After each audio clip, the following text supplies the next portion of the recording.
এরকম এভরিওয়ান, চলুন আজকে নতুন একটা জায়গায় ঘুরে আসি। গাছের জগতে যাই, নার্সারিতে একটু ঘুরে আসি। নার্সারির নাম কি জানো? সাথী নার্সারি। চলো। যেই বলে সেই কাজ, আমরা সবাই মিলে বাসা থেকে খুব বিকালবেলায় বের হয়ে গেলাম। যেহেতু নার্সারিটা বাসা থেকে একটু দূরে, এজন্য আমরা একটু আগে ভাগে বের হয়ে গিয়েছি। সাথী নার্সারির নাম আমি শুনেছি, কিন্তু কখনো যাওয়া হয় নাই। লোকমুখে শোনা এটা অনেক বড়, পুরস্কারের জন্য সবসময় সিরিয়ালে থাকে। শোনা যায় এখানে অনেক ভ্যারাইটির গাছ আছে, সেই জন্য সবাই মিলে বের হয়ে গেলাম। দেখি আজকে প্রকৃতির মাঝে সবাই হারিয়ে যায়। নার্সারিটা কিন্তু একেবারেই গ্রামের মধ্যে, একেবারেই গ্রাম্য এলাকা। সবাই আমাকে সাজেস্ট করেছে এখান থেকে একটা অটো করে নিয়ে সেখানে যাওয়ার জন্য, কারণ যখন চলে আসব তখন সন্ধ্যা হয়ে আসে, অটো কিংবা কোনো যানবাহন পাওয়া যায় না। নার্সারিতে চলে এসেছি আমরা, চারিদিকে সবুজ আর সবুজ। ভেবেছিলাম এখানে অনেক ধরনের গাছ আছে, ফুলের গাছও আছে, কিন্তু এসে দেখলাম না, এখানে শুধু বিভিন্ন ফলের গাছ। পুরো নার্সারিতে ফুলের গাছ নেই, শুধুমাত্র ডেকোরেশনের জন্য সামনের দিকে কিছুটা ফুলের গাছ আছে। পুরো নার্সারি জুড়ে শুধু ফলের গাছ আর ফলের গাছ। প্রত্যেকটা গাছ অনেক বড় বড়, এবং দুই পাশে, রাস্তার দুই পাশে গাছগুলো লাগানো আছে। নার্সারির জায়গাটা অনেক বড়।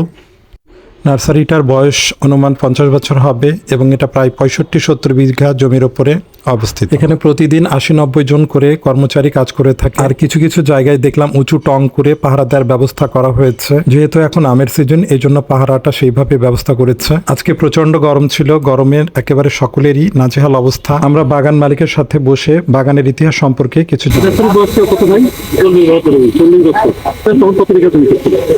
পানির বড় পানি বড় আস্তে আস্তে আস্তে আস্তে আস্তে আস্তে আমার তাদের পুজো ধরো 1 জেলার থেকে 15 জেলার পানির বড় শুরু করেছি, মানে বড় হাতে এখন কত দিক আছে প্রজাতির গাছটা কিছু ফলমূল মানে আইটেম কমে দিচ্ছে, তৈলা চলছে না প্রত্যেক দিন আমি খারাপ কোরবান কম, শনিবারে কম, আট কম, বেনা কম, মানে এই ব্যাপারটা আলাদা। কোথায় কোথায় পাঠান? না আসে নিয়ে যায়, মানে বাইরে পাঠান, আইলে নিয়ে যায়, বাইরে বাইরে তো যায় আছে আছে মাল সব থেকে মাল অনেক থাকবে এগুলো।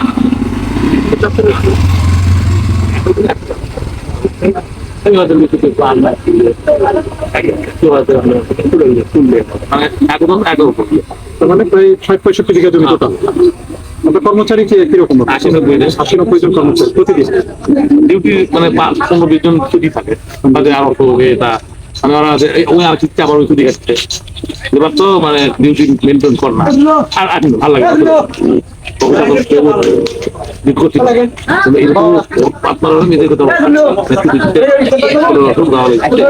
এবার তো না দর আপনাকে 4 ভাই থাকেন এখানে? না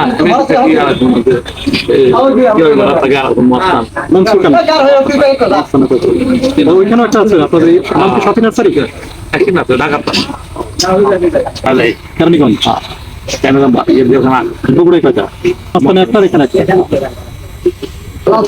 বাগান মালিকের কাছে বাগানের ইতিহাস আপনাদেরকে শোনালাম।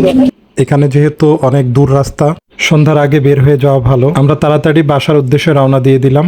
আমরা বাসায় ফেরার আগে একটু বাজার হয়ে এসেছি কিছু কেনাকাটার জন্য। আমার ভিডিওটা যদি আপনাদের ভালো লাগে অবশ্যই লাইক, কমেন্ট এবং শেয়ার করবেন। আর যদি কোনো প্রশ্ন থাকে অবশ্যই কমেন্টে জানাবেন। দেখা হবে অন্য কোনো ভিডিওতে।